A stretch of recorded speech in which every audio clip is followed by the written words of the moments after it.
What's up, guys? My name's Matt. I'm sort of new here. I don't really work here. I've just been hanging out. I just recently moved to Denver and found DBO online. I've been trading parts with them for a little bit, but I have a M20B25. I know you guys have been asking about more B25 content. It just so happens to be that I need to do a valve adjustment, so I figured why not come over and show you guys what's up. And like Will always says, always reference some professional content as opposed to just listen to some asshole on YouTube. So I figured we'd do this by the numbers. I bought this car with a B25 top and a B27 bottom end. It blew up. I've recently rebuilt it. So it's got only about 5,000 miles on the engine. And the service manual says, I think, to do it about every 5,000 miles, the valve adjustment. So we're gonna get after it. I'm gonna go ahead and let Hamish cut to the video from my cell phone where I videoed my engine in a cold start, so you guys can hear the valve train noise and the injectors to understand what you should be listening for if your valve is messed up or your valve train is out of adjustment.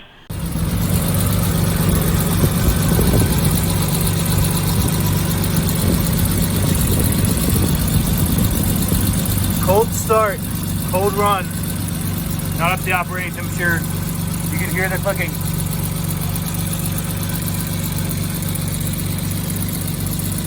Now part of that might be the injectors, but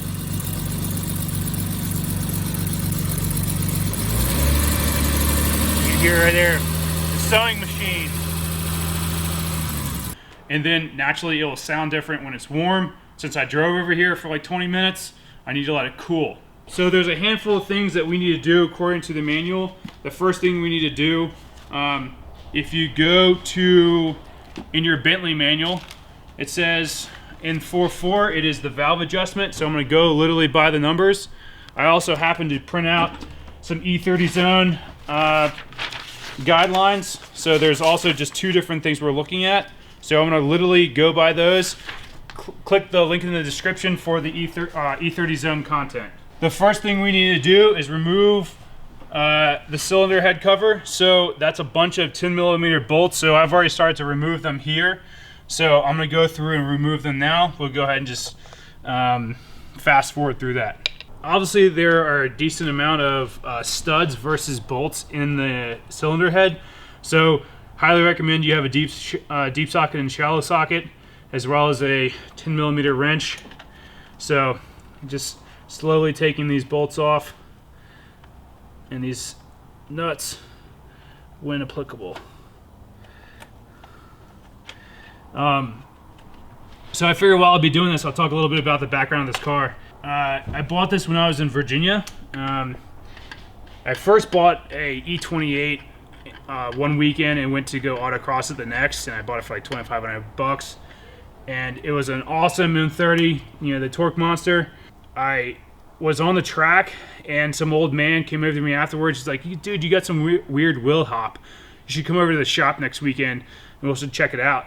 So dragged it over to the shop next weekend.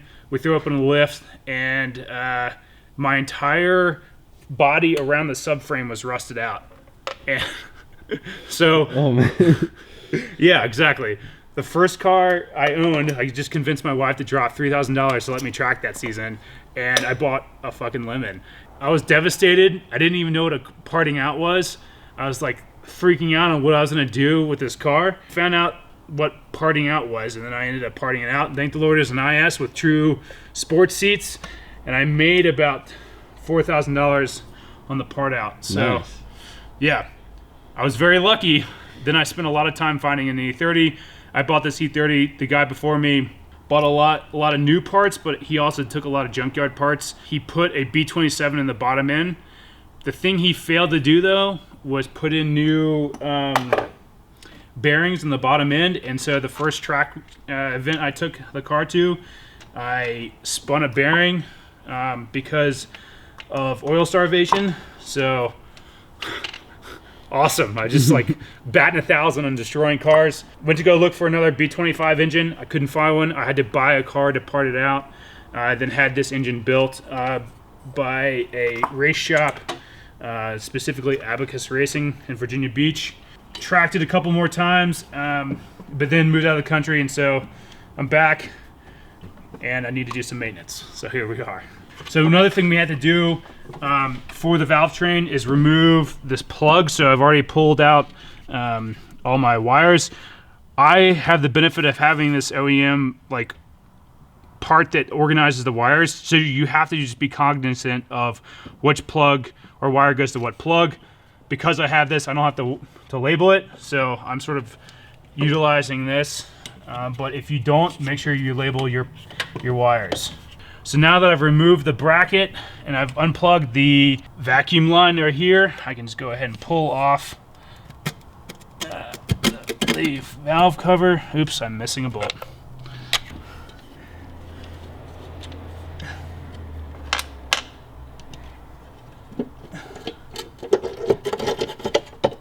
Even though I have a brand new oil gasket, these things still leak. So even though I cleaned the shit out of it and I have a brand new gasket in there, they still leak. So BMWs leak, man. But performance dynamic weight reduction. There you go. What we're specifically looking for is there's an eccentric right here, right? So the thing that we need to do is make sure that the clearance or adjustment between the eccentric bolt and the top of the valve train is perfect at a specific specified gap based off of cold temperatures or warm temperatures.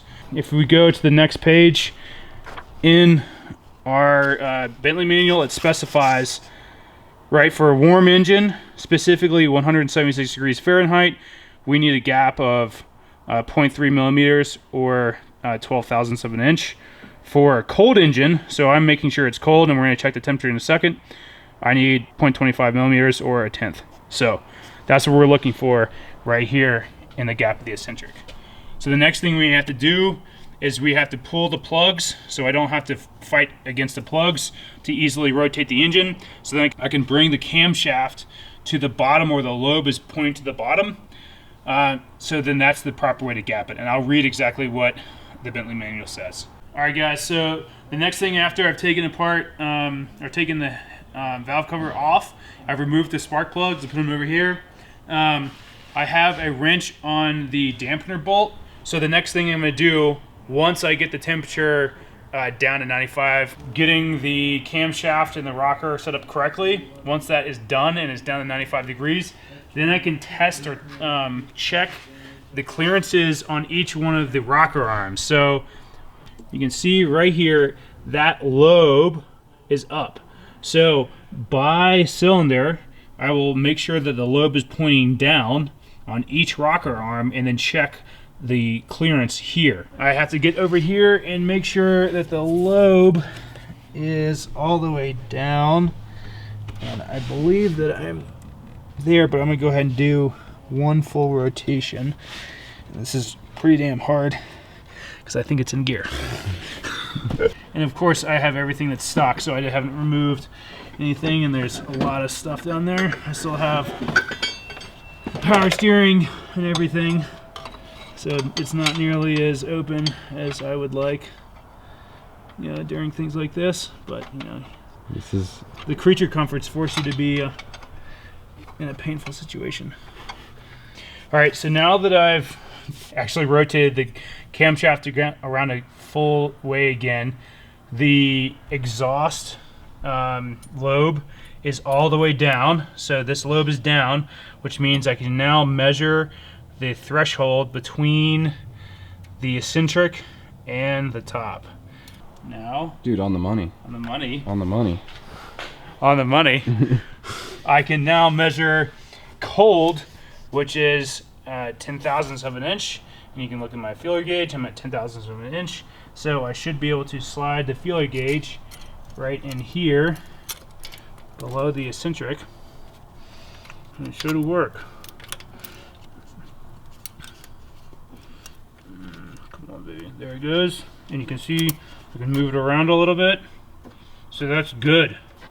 I don't have to adjust this because it is nice and tight. I can still move it around, but it's not too tight that I can't move it around. Not too loosey there. Exactly. So Measure the valve clearances in the intake and exhaust using the feeler gauge. See, compare the measured valves. Okay, cool. So I've referenced this table specified. I am obtaining 0.010 of an inch when the engine is cold. All right, cool. So if the valve clearance is not within specification, adjust this eccentric.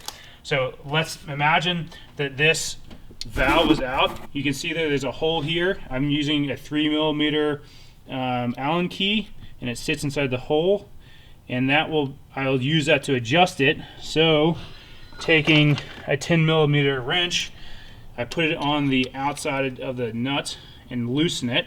Then I'd put this in there to leverage it tight, and then with the feeler gauge in there, I would tighten it to the appropriate thing, and then tighten the bolt back, and then make sure that it's still loose, and then that is how you adjust the eccentric.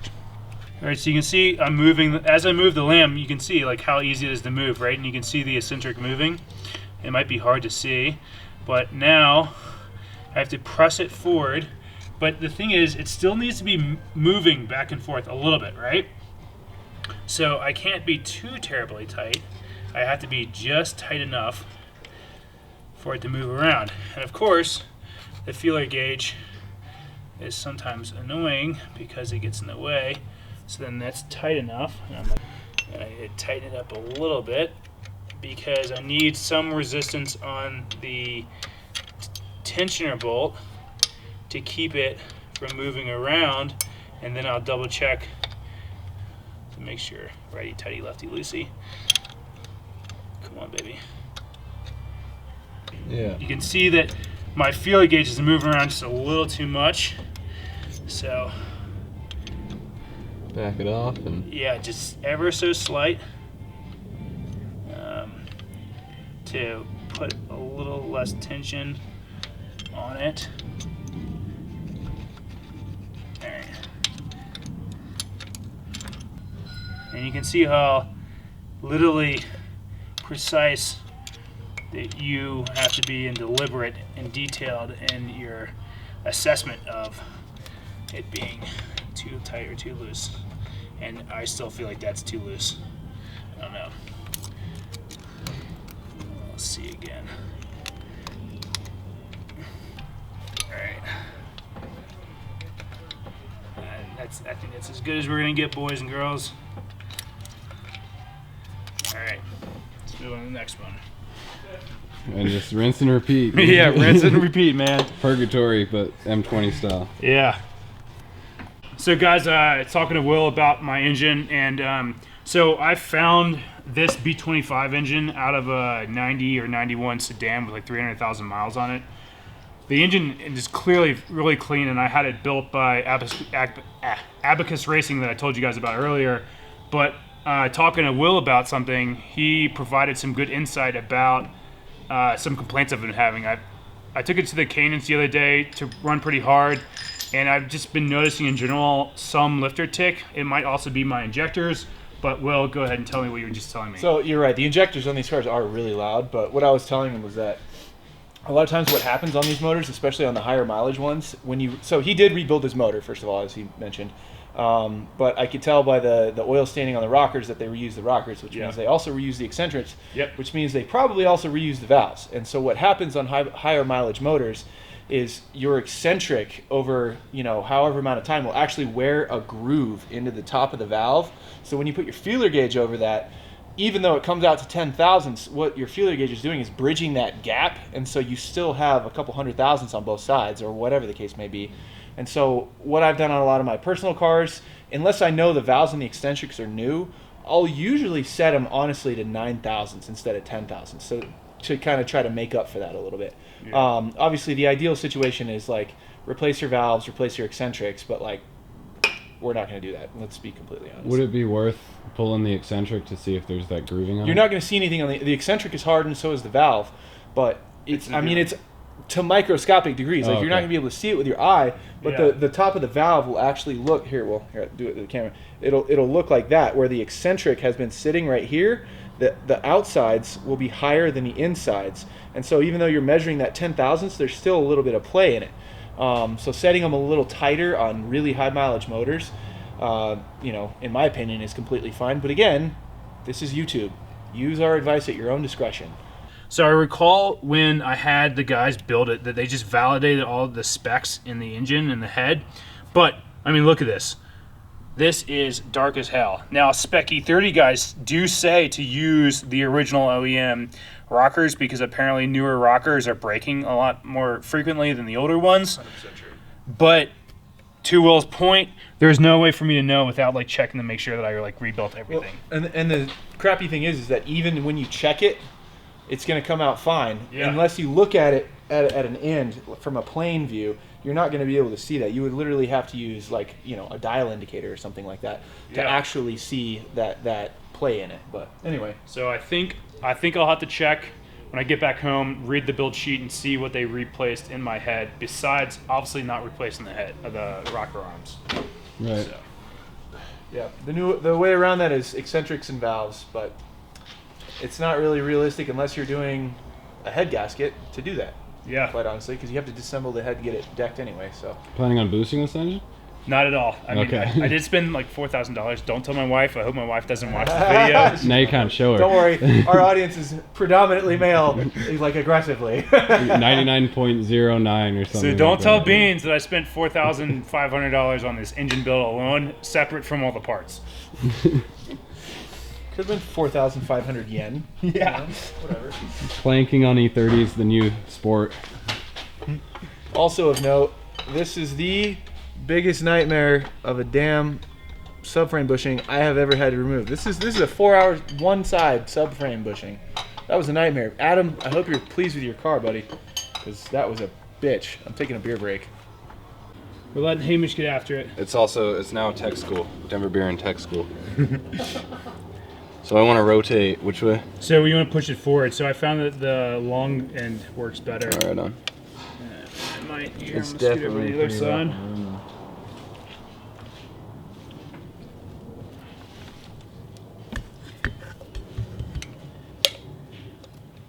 Yeah, I'm not gonna be able to get. Yeah, it's Smaller guy.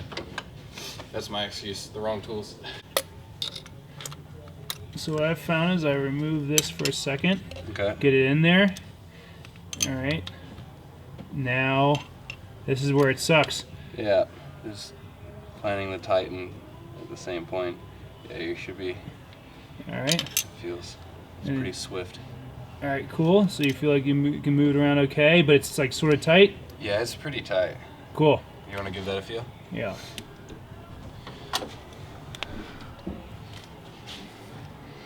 Yeah, this is a little Too tight.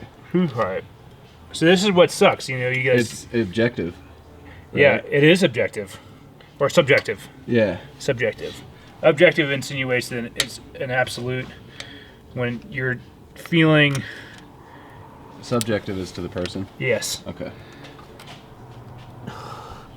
Look that up, boys and girls. Yeah, let us know. I didn't double major in English, even though I was a couple credits short. So you can tell that this is quite literally very monotonous work and not very much fun. All right, guys, so I'm on the intake side, doing the very last one. And to be honest, I messed up and I did not read, but I believe I'm fine based off of logic. So the book specifically says, essentially go through and rotate the crank while you're adjusting and follow the procedure. So for a 6-cylinder car, you would hit cylinder 1, so intake and exhaust in cylinder 1, and then go hit 5. And I assume that's based off of the offsets of the cam lobes, so you don't have to continue to rotate. And so my arm is essentially destroyed because I have no space to rotate. And so I think it was giving me the ability to hit them all. Regardless, I made sure that the lobes were down, so I'm achieving the same end state, but they're providing a more efficient manner of hitting every cylinder or every valve without the same amount of rotation. So I fucked up, but essentially there's a cool table here that we already looked at that says hit 1, 5, 3, 6, 2, then 4 cylinder, so you don't have to worry about crank it so much. So bottom line, again, I went through and I adjusted all of my valves to 10 thousandths of an inch. Like Will said, I need to validate that, and I'll maybe adjust it later. But I need to validate based off my engine build sheet whether or not I reused springs. I think I got new springs. You can clearly see that I reused rockers, so I might need to go back to 9 thousandths of an inch, but we'll run it like 10 thousandths and see how it is, and then in a second I'll bolt this all up, we'll start it out and see how quiet it is. All right guys, so I've gone through and I've made sure that the adjustment on all the valves are within spec. Just before we hopped in the camera, I put all the spark plugs back in. I do this thing where I don't use the ratchet at all. I just use the socket and the extension to get it started so I don't cross thread, because I have bad luck with that, knock on wood. And so I'm gonna put the valve cover back on, and then once that is done, I will plug everything back up, and then we'll start the car and see how it sounds. So start time lapse.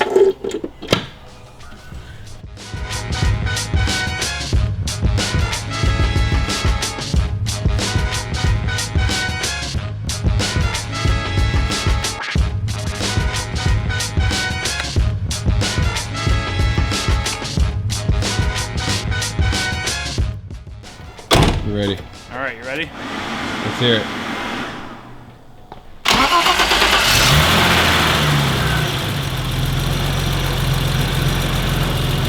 Good. Yeah, that sounds like a sewing machine. Yeah, man. Yeah, that's one of the healthier M20s I've heard. Well, I mean, I did spend $4,000 getting it rebuilt. You'd hope, right? Yeah. Take them down to 9 thousandths, or are they still at 10 thousandths? Huh? You take them down to 9 thousandths? I did 10 right now. Okay. I'll probably do 9. So what I'm concerned about, you can sort of listen, and I'm gonna send you the clip, is I think that's actually the injectors clicking 100%. as opposed to the valve. I also know I have an exhaust leak, so I have Ireland Engineering shorty headers, and I know that I have an exhaust leak, especially when it's warm, around like 25 to 3,000 RPM. Really? That I don't have. I can only hear it inside the cab after I've been driving for about an hour. Huh. But I also don't have gaskets, so the way the IE headers are set up is it's just like a weird mating Friction flange, joint. and I want to go to like what are the V-band? V-band, Yeah. but you know, that's down the road. So again, I appreciate you guys checking us out for the valve train adjustment. So getting after it. Appreciate Will for making me read the manuals as opposed to just doing it off cuff. I didn't do anything. I just talk shit and drink beer. It's all you, man. It did have the big bumpers, but I went to Euro bumpers. Other than that, it was originally an auto car. It's got the Monotonous 1.1, so I can't use any of the parts that the later B25 engines have, so it sucks. So I have to spend a lot of money and spend a lot of time searching. Suspension stuff, I think I have conies and some drop spindle or lowering springs. I do have adjustable coilover or adjustable sway bars. I've stiffened the front suspension or front subframe. Other than that, it's pretty much stock. So I appreciate you guys watching. See you around.